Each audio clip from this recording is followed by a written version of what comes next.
Hello hello student, सभी के लिए राम राम, सभी के लिए राधे राधे। तो आप सभी का आपके अपने ऑनलाइन प्लेटफॉर्म पर हार्दिक स्वागत है।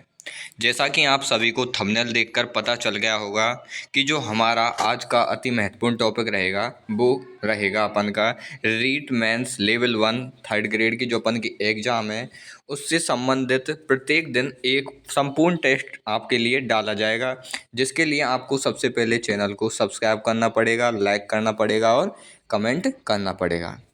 चलो तो अब इसी श्रृंखला में अपन आगे बढ़ते हैं और अपन के टेस्ट को प्रत्येक क्वेश्चन है उसको हम सॉल्व करेंगे।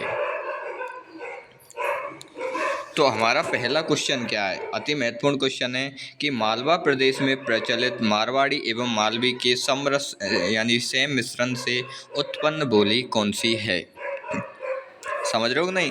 यानी भाई साहब अपन को क्वेश्चन क्या पूछ रहा है कि जो मारवाड़ी बोली है और जो मालवी बोली है इन दोनों का जो सम्मिश्रण यानी कि दोनों को जोड़ करके जो अपन की बोली बनती है तो वो कौन सी बोली है। तो इसका उत्तर अपन का हो जाएगा ऑप्शन बी, रागड़ी बोली हो जाएगी।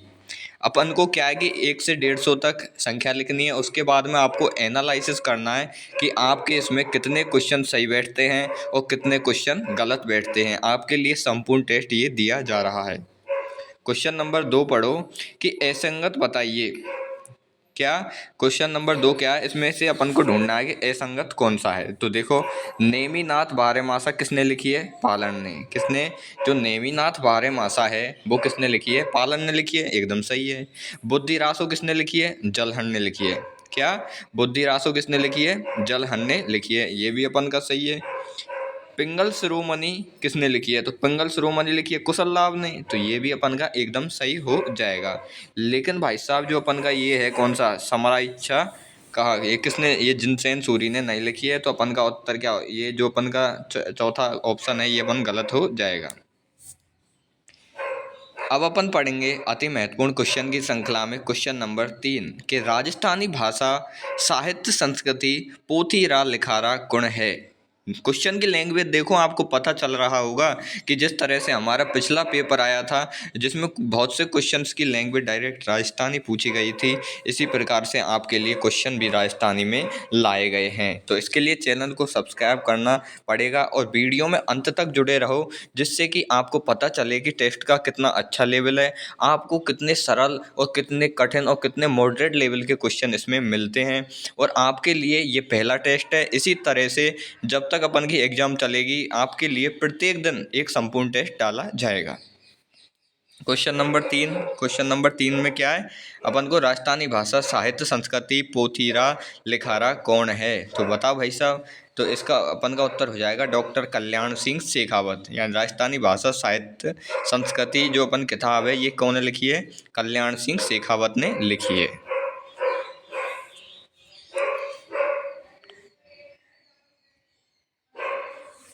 किसने लिखी है ये अपन की? कल्याण सिंह शेखावत ने लिखी है। क्वेश्चन नंबर अपन का 4 यानी कि बेली कृष्ण रुक्मणी ने पांचवें वेद और यानी पांचवो वेद और 19वां पुराण कुण कैस है। तो भाई साहब बताओ हमन को कि जो बेली कृष्ण रुक्मणी है ये किसकी रचना है। तो ये अपन की कौन सी की है? पृथ्वीराज राठौड़ की रचना है। इसको पांचवा वेद और 19वां पुराण किसने कहा है? तो भाई साहब किसने कहा है इसको अपन के? यानी चौथे क्वेश्चन का उत्तर क्या हो जाएगा अपन का? दुर्सा आड़ा ने कहा है। क्या? दुर्सा आड़ा ने इसको पांचवा वेद और 19वां पुराण कहा है। क्वेश्चन नंबर 5 पढ़ो। क्वेश्चन नंबर 5 जब तुम पढ़ोगे तो तुम्हारी आंखों से आंसू आ जाएंगे। क्यों? क्योंकि क्वेश्चन का लेवल इतना शानदार, इतनी अच्छी किताब आपके लिए बताई गई है। 5वें क्वेश्चन को देखो, असंगत पहचानिए। तो भाई साहब देश दर्पण किसकी है? देश दर्पण किसकी? अपन की शंकरदान सामूर की है। किसकी है अपन की? देश दर्पण जो बुक है वो शंकरदान सामूर की है।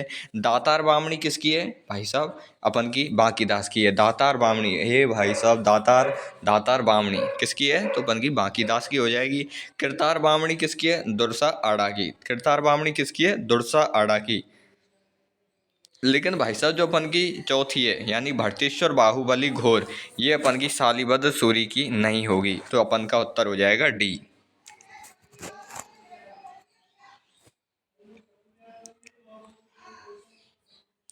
उसके बाद में अपन को क्वेश्चन नंबर 6 पढ़ना है, अति महत्वपूर्ण तरीके से पढ़ना है कि मत्स्य संघ निर्माण के संबंध में निम्न कथनों में से सत्य कथन की पहचान कीजिए। भाई साहब झूठ तो हम वैसे ही गल्ले बोल रहे हैं, क्यों? क्योंकि हमारी आदत है, लेकिन अब अपन को क्या है कि इसमें सत्य कथन की पहचान करनी है। किसकी सत्य कथन की पहचान करनी है? तो भाई साहब पहला कथन देखो कि मत्स्य संघ का निर्माण राजस्थान एकीकरण के प्रथम चरण में हुआ। तो भाई साहब मेरे हिसाब से तो ये एकदम सही है। क्या? मेरे हिसाब से तो ये एकदम सही हो जाएगा। मत्स्य संघ का जो नाम है वो के.एम. मुंशी के सुझाव पर दिया गया।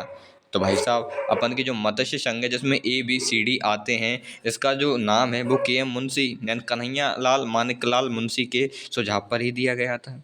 मत्स्य संघ के उपराज प्रमुख करौली के महाराजा थे। क्या?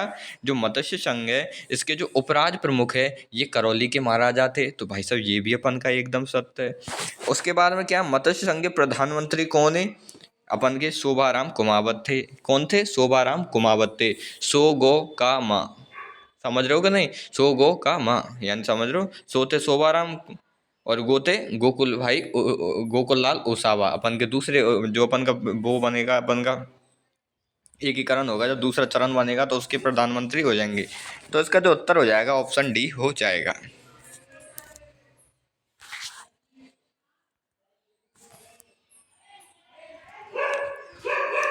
क्वेश्चन नंबर 7 पढ़ो। शानदार क्वेश्चन है। क्वेश्चन देखते ही आपकी आंखों से आंसुओं की एकदम जलधारा बहेगी, क्योंकि ऐसे क्वेश्चन आपके लिए शायद ही कहीं पर उपलब्ध किए गए हों। समझ रहे हो कि नहीं? अब आप सभी ये सोच रहे होंगे कि सर जी कहाँ से हैं। तो सर जी कहीं से भी हों लेकिन राजस्थान से हैं, ये आपके लिए अनिवार्य क्वेश्चन का आंसर हो जाएगा। तो देखो 7वें क्वेश्चन को पढ़ो। 7वां क्वेश्चन कितना शानदार क्वेश्चन है। 7वें क्वेश्चन का जो आंसर हो जाएगा वो अपन का आंसर क्या होगा अपन देखेंगे। तो विजय सिंह पथिक ने विद्या प्रचारिणी सभा 1916 में विद्या प्रचारिणी सभा किसने? विजय सिंह पथिक ने। वीर भारत सभा किसने? अपन के केसरी सिंह बारठ ने। वीर भारत सभा किसने? केसरी सिंह बारठ 1910 में। उसके बाद में क्या है उसके बाद में क्या अपन का चांदमल सुराना। समझ रहे हो कि नहीं? यानी अपन का कौन सा 7वां क्वेश्चन है। 7वें क्वेश्चन का आंसर अपन देखेंगे।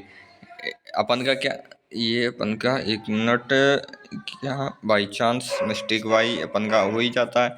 तो इसमें क्या है अपन का, पहले में तो अपन का क्या हो जाएगा विद्या प्रचारिणी सभा।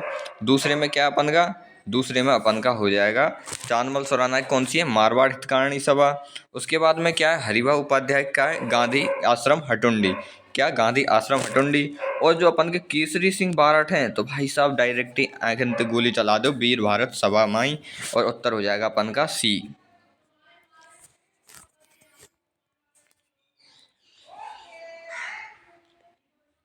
क्वेश्चन देखो कि गणेशर सभ्यता का विकास किस नदी के किनारे हुआ था। तो भाई साहब जो 8वां क्वेश्चन है इसमें गणेशर सभ्यता है तो ये सीकर में स्थित है और कांतली नदी के किनारे इसका विकास हुआ था। सामाजिक सहकारी संस्था हेलरू, क्या? जैसे हेलारू भी कहते हैं अपन, हेलरू कहते हैं, राजस्थानी की किस जनजाति से संबंधित है? समझ रहे हो कि नहीं? तो 9वां क्वेश्चन है। तो 9वें क्वेश्चन को देखो। 9वां क्वेश्चन का उत्तर हो जाएगा गरासिया। यानी सामाजिक सहकारी संस्था जो हेलरू है वो गरासियाओं से संबंधित है। हेलरू हेलरू किससे संबंधित है? गरासिया जनजाति से संबंधित है। किससे? गरासिया जनजाति से ये संबंधित हो जाएगी। बीजा और माला उपजातियां संबंधित है। 10वां क्वेश्चन देखो कि जो बीजा और माला उपजातियां हैं ये सांसी, यानी भाई साहब जब अपन सांस लेते हैं तो कहाँ? गर्दन से सांस लेते हैं। तो वहाँ पे जो बीजों की माला पहनते हैं तो बीजा और माला क्या सांसी जनजाति से संबंधित है। शानदार, आपके लिए ट्रिक भी हो जाती है। रावलूण कर्ण को कलयुग का कर्ण किसने कहा था? 11वां क्वेश्चन देखो। तो किसने कहा था? बीटू सूजा ने। किसने? बीटू सूजा। भाई साहब यानी कलयुग को कर्ण तो कह दी, लेकिन कब कही? जब भाई साहब दे दे के पीठ सुजा दी अपन की पूरी पूरी, जब भाई साहब लून कर्ण से वो कह दे का कलयुग का कर्ण कह दी। कौन है? बीटू सूजा ने। तो राजा जयसिंह को मिर्जा राजा की उपाधि किसने दी थी? 12वां क्वेश्चन है। 12वें क्वेश्चन को किसने? शाहजहां। यानी जो सारे जहां का आदमी है वही अपन के जयसिंह को क्या देगा? मिर्जा राजा की उपाधि देगा। हमीर मदमर्दन। बहुत अच्छा क्वेश्चन है, शानदार क्वेश्चन है। क्या शानदार क्वेश्चन है। तो हमीर मदमर्दन जो 13वां क्वेश्चन है, तो इसका आंसर हो जाएगा अपन का जय सिंह सूरी। क्या हो जाएगा? जय सिंह सूरी हो जाएगा।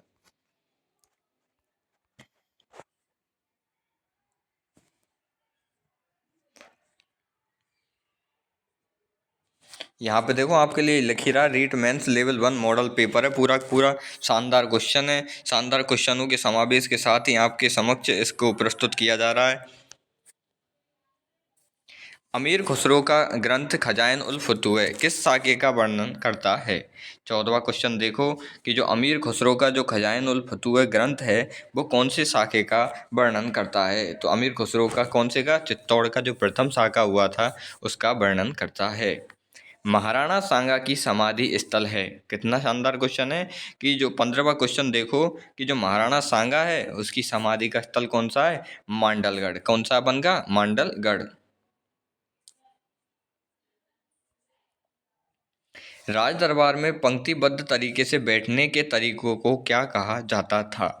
16वां क्वेश्चन देखो, जब भाई साहब राजान के दरबार है, राजान के दरबार में भाई साहब यूँ कहे के चल पंक्ति में बैठ जा, लाइन लगा दी भाई साहब बैठा दिए, दो झापड़ दे दिए, नहीं बैठे हो तो लेकिन उस पंक्तिबद्ध तरीके को क्या कहा जाता था? तो क्या कहते थे उसको? मिसल कहते थे। क्या मिसल कहते थे? कोटा एवं बूंदी में राजा के बाद प्रधान को क्या कहते थे? कोटा और बूंदी में जो अपन का राजा के बाद प्रधान होता था उसको क्या कहते थे? दीवान कहते थे। क्या कहते थे? दीवान कहते थे।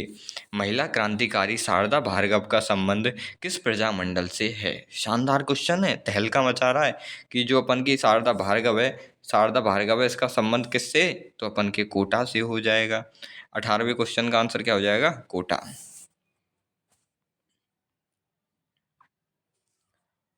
अगर क्वेश्चन समझ में आ रहे हों और आपको लग रहा है कि सर जी ऐसे ही इसी तरह से क्लास को आगे भी सुचारू रूप से जारी रखें, तो कमेंट करके प्रत्येक छात्र बताएगा और कहेगा कि हाँ जी सर, आप इसी तरह हमारा जो मोटिवेशन है बढ़ाते रहिए। और आपके मोटिवेशन के लिए हम चैनल को सब्सक्राइब तुरंत कर रहे हैं, 5-10 लोगों के बीच में शेयर कर रहे हैं। क्यों? क्योंकि भाई साहब हित जब ही होता है जब हम उसको सामूहिक रूप से बांटते हैं। समझ रहे हो कि नहीं? तो 19वां क्वेश्चन देखो, खालसा क्षेत्र के किसानों ने किस रियासत में आंदोलन किया था? 19वां क्वेश्चन है, खालसा क्षेत्र के किसानों ने किसने अलवर में आंदोलन किया था? 20वां क्वेश्चन देखो, जाट क्षेत्रीय महासभा और मीणा क्षेत्रीय महासभा। 20वां क्वेश्चन क्या है? जाट क्षेत्रीय महासभा। तो 1933 में थोड़ी भाई साहब, 31 में ही। तो पहला क्वेश्चन गलत, दूसरा भी गलत, क्योंकि ये दोनों उल्टी सीधी आ रही हैं। मीणा क्षेत्रीय महासभा तो 1933 में और जाट क्षेत्रीय महासभा 1931 में। इस तरह से अपन का ऑप्शन डी एकदम सही हो जाएगा। सोचो, जब आपके लिए इतनी मेहनत की जा रही है तो आपके द्वारा एक चैनल को ज़्यादा नहीं तो सब्सक्राइब करना तो बनता है। तो देखो 21वां क्वेश्चन क्या हो जाएगा? 1857 की क्रांति में, यानी कि 1857 क्रांति के दौरान अंग्रेजी सहयोग के लिए राजाओं को सितारे Hind grand commander of India की उपाधि दी गई थी। 21वें क्वेश्चन को देखो तो इसका उत्तर हो जाएगा अपन का जयपुर के राजाओं को दी गई थी। जयपुर के महाराजा सवाई जयसिंह द्वारा स्थापित कुल विभाग एवं चित्रकला से संबंधित विभाग है। तो भाई साहब 22वें क्वेश्चन का उत्तर क्या हो जाएगा अपन का? ये हो जाएगा 36 सूरत खाना। क्या? 36 सूरत खाना स्थापित किया गया था। बूंदी चित्रकला से संबंधित रंग महल एवं चित्रशाला का निर्माण किसने किया था? 23वां क्वेश्चन क्या हो जाएगा? तो इसका क्या हो जाएगा? छत्रसाल ने। तो भाई साहब रंग महल और चित्रशाला का उम्मेद सिंह ने निर्माण किया था।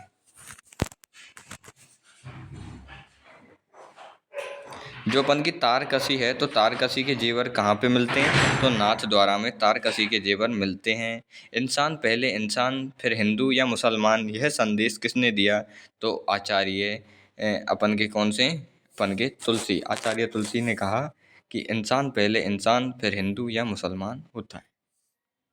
किस लोक देवता की छतरी चित्तौड़ दुर्ग में बनी हुई है? तो वीर कल्ला राठौड़ की जो छतरी है वो चित्तौड़ दुर्ग में बनी हुई है। फूलडोल महोत्सव किससे संबंधित है? तो फूलडोल महोत्सव अपन की राम स्नेही संप्रदाय से संबंधित है। किससे? राम स्नेही संप्रदाय से संबंधित है।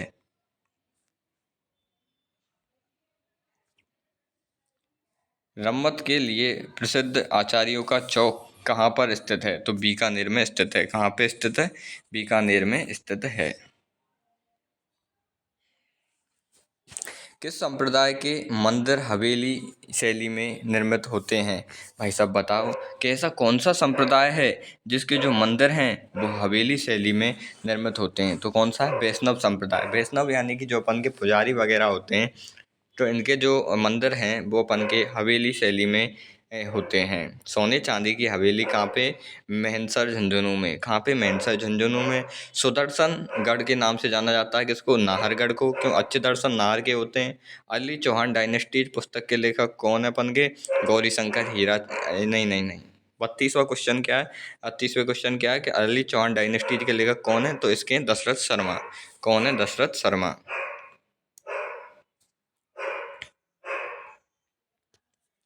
वीरों के स्मारक स्तंभ भचूड़ला किस जिले में स्थित है? 33वां क्वेश्चन देखो, शानदार क्वेश्चन है। तो किस में? प्रतापगढ़ में स्थित है। वीरों का स्मारक स्तंभ भचूड़ला यानी प्रतापगढ़ में स्थित है। कहाँ पे? प्रतापगढ़ में स्थित है। राजस्थान में निम्नलिखित जिलों में से कौन सा जिला प्रमुख सोयाबीन उत्पादक है? तो भाई साहब जो अगर अपन सोयाबीन का उत्पादन करेंगे तो हाड़ौती क्षेत्र में आ जाएंगे, तो यहाँ पे 12 हो जाएगा। 35वां क्वेश्चन देखो। 35वें क्वेश्चन का आंसर अपन का क्या हो जाएगा? 35वें क्वेश्चन का आंसर हो जाएगा ए। यानी कि ए में हो जाएगा अपन का 3। मेजा बांध कहाँ पे? भीलवाड़ा में। जाखम बांध अपन का कहाँ? प्रतापगढ़ में। जवाई बांध कहाँ है अपन का? पाली में। और माही बाजार सागर कहाँ? बांसवाड़ा में हो जाएगा। अगर वीडियो अच्छी लग रही हो, क्वेश्चन आपके लिए रोचक लग रहे हो, लाभकारी लग रहे हो, तो चैनल को तुरंत के तुरंत सब्सक्राइब करते चलो। राजस्थान में बंजर भूमि विकास कार्यक्रम क्रियान्वित होता है। 36वां क्वेश्चन देखो। 36वें क्वेश्चन का उत्तर क्या हो जाएगा? ग्रामीण विकास एवं पंचायती राज विभाग द्वारा। पंचायती राज विभाग द्वारा होता है। चंबल फर्टिलाइजर्स एवं केमिकल्स लिमिटेड कहाँ पे स्थित है? तो गड़ेपान कोटा। 37वें का क्या हो जाएगा? गड़ेपान कोटा। नाथरा की पाल स्थित है तो कहाँ पे? उदयपुर में। नहीं नहीं, अपन की जो नाथरा की पाल है, नाथरा की पाल हो जाएगी जयपुर में। कौन सी पाल?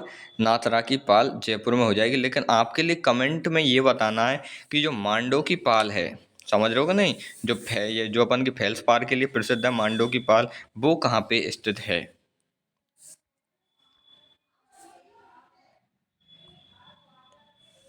2011 की जनगणना के अनुसार निम्नलिखित जिलों में से किसमें जनसंख्या घनत्व अधिकतम पाया गया?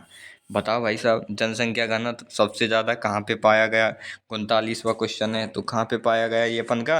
नागौर में पाया गया। गौर से सुनो, नागौर। कहाँ पे? नागौर में। राजस्थान की पर्वत चोटियों को ऊंचाई के बढ़ते क्रम में व्यवस्थित कीजिए। 40वें का उत्तर क्या हो जाएगा अपन का? बी। सबसे ऊंची तारागढ़, फिर कुंभलगढ़, 12 दूना 24, 1224, फिर अचलगढ़, फिर गुरु शिखर। समझ रहे हो ना? इस तरह से आपकी हो जाएंगी। 873 अपन कौन सी है? तारागढ़।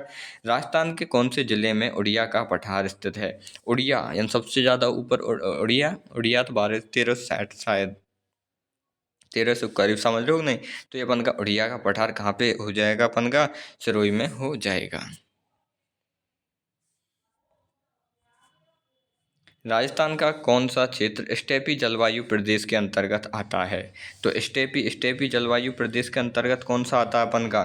तो 42वें का उत्तर देखेंगे अपन, तो बी उत्तर हो जाएगा। जालौर, पाली, जोधपुर, नागौर यानी शेखावाटी क्षेत्र आता है।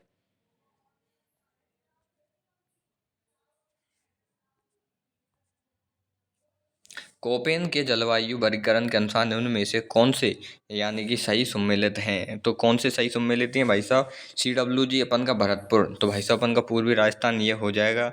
BWHW बाड़मेर, ये भी सही है एकदम।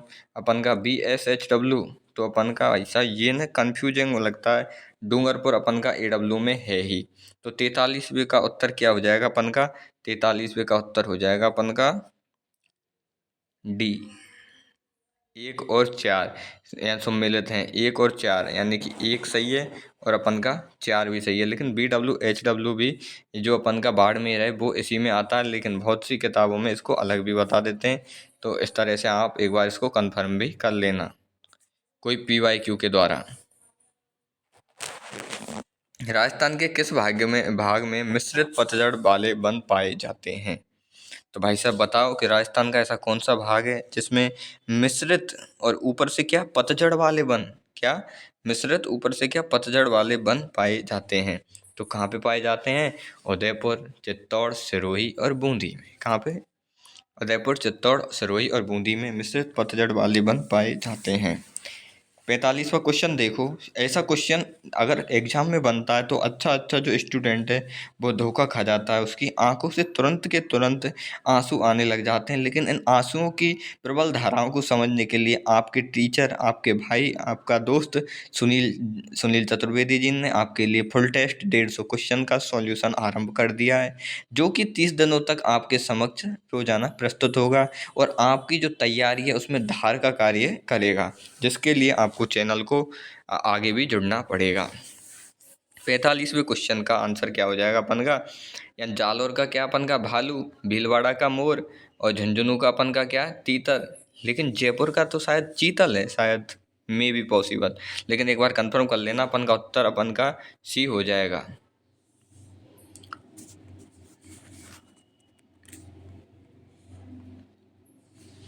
लाल लोमी मृदा राजस्थान के किस भाग में पाई जाती है? तो किस भाग में पाई जाती है? अपन के अपन के डूंगरपुर और बांसवाड़ा में पाई जाती है। राजस्थान के किन जिलों में लाल पीली मृदा पाई जाती है? अब भाई साहब पहले तो आ गई अपन के लाल लोमी मृदा, अब आ गई भाई साहब लाल और पीली मृदा। तो लाल और पीली मृदा कहाँ पे पाई जाएगी अपन की? सवाई माधोपुर, सिरोही, भीलवाड़ा और अजमेर में। लाल और पीली मृदा कहाँ? सवाई माधोपुर, सिरोही, भीलवाड़ा और अजमेर में पाई जाएगी। आपके लिए एक से एक अच्छे से अच्छा क्वेश्चन इसमें सॉल्यूट करवाया जा रहा है। अगर क्वेश्चन अच्छे नहीं लग रहे हों तो तुरंत के तुरंत कमेंट में करो कि हाँ सर जी, आपके 2 पैसा क्वेश्चन हमारे कतई समझ में नहीं आ रहे, क्यों पढ़ा रहे हो तुम, हमको पढ़ना ही नहीं तुम पे थे।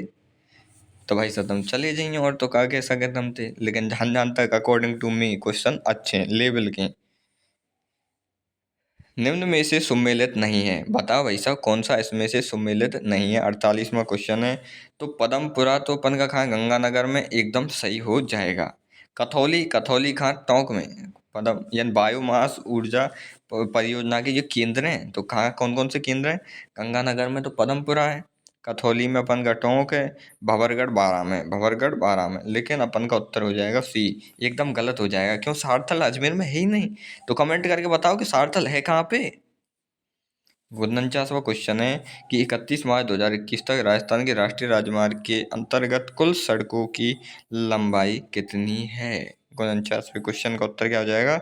10,618, यानी राष्ट्रीय राजमार्ग यानी नेशनल हाईवे NH की लंबाई कितनी है? 10,618, 2021 के अनुसार।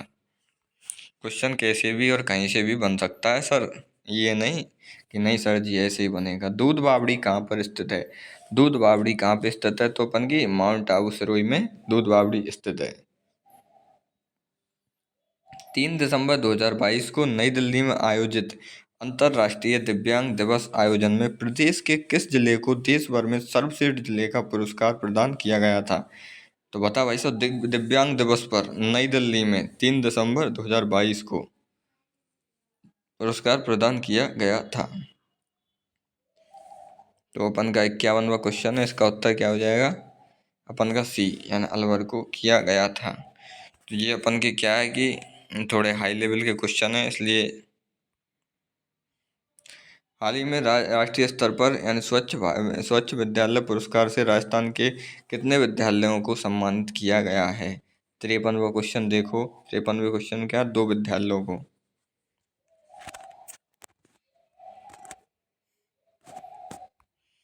आपके लिए करंट को छोड़ दिया जाता है, क्यों? करंट इसमें ओल्ड करंट पूछी गई है, तो ये आपके लिए कोई काम की है नहीं। तो भाई साहब काम की नहीं है तो उसको तुरंत के तुरंत छोड़ देना ही सर्वोत्कृष्ट होता है। बालकों को निःशुल्क एवं अनिवार्य शिक्षा का अधिकार अधिनियम 2009 में ऐसे बालक जो अनुसूचित जाति, जनजाति, विकलांग, सामाजिक व शैक्षिक पिछड़ा वर्ग और ऐसे ही अन्य समूह से संबंधित हैं परिभाषित है। 61वें क्वेश्चन का आंसर क्या हो जाएगा?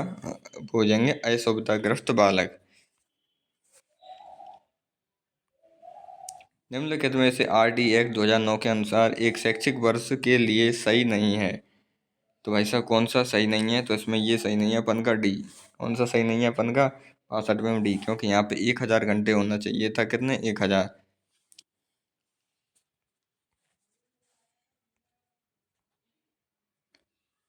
यानी धारा 10 अभिभावकों के कर्तव्य यानी सम्मिलित कीजिए। यानी अपन को इसमें क्या है, सम्मिलित करना है। तो सम्मिलित कैसे करेंगे, ये आपको सम्मिलित करना है।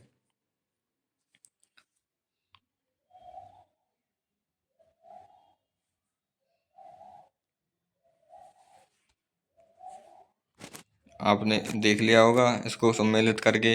आपके लिए आंसर बताया जा रहा है। आंसर क्या अपन का 63वें क्वेश्चन का आंसर हो जाएगा डी। क्या हो जाएगा डी, 1 2 3 4 5, 1 2 3 4 5, यानी जो जैसे है ऐसे कैसे ही उसको बना दिया जाएगा। प्री स्कूल से माध्यमिक स्तर पर 100% सकल नामांकन कब तक, 2030 तक। 64वें में क्या हो जाएगा, बी हो जाएगा।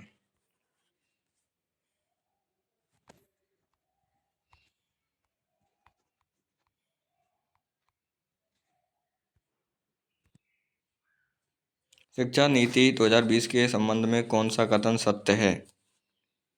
65वें क्वेश्चन को देखो तो इसमें कौन सा है अपन का, यानी सत्य नहीं है। तो इसमें ये क्वेश्चन अपन का गलत हो जाएगा। 5 3 3 4, 5 3 3 4, 3 8 8 4, इस तरह से अपन का हो जाएगा। समझ रहे हो कि नहीं। तो आज की वीडियो को कुछ किसी ज़रूरी काम के तहत यहीं पे समाप्त करते हैं, लेकिन जो अपन की अगली वीडियो रहेगी वो आपके लिए पूर्ण रूप से और पूरी की पूरी टेस्ट सीरीज होगी। तो अगर वीडियो आप सभी के लिए अच्छी लगे तो कमेंट में करें। जो हमारी पहल है इसको हम जारी रखेंगे और आपके लिए फुल टेस्ट इसमें प्रोवाइड करेंगे। अगर इस पे 2000 व्यूज आ जाते हैं तो हम मानेंगे कि हाँ ज़्यादातर स्टूडेंट के लिए टेस्ट की सख्त ज़रूरत है। तो इस ज़रूरत को मद्देनज़र रखते हुए आपके लिए पूर्ण रूप से टेस्ट प्रोवाइड करवाया जाएगा। तो सभी के लिए राधे राधे, सभी के लिए राम राम।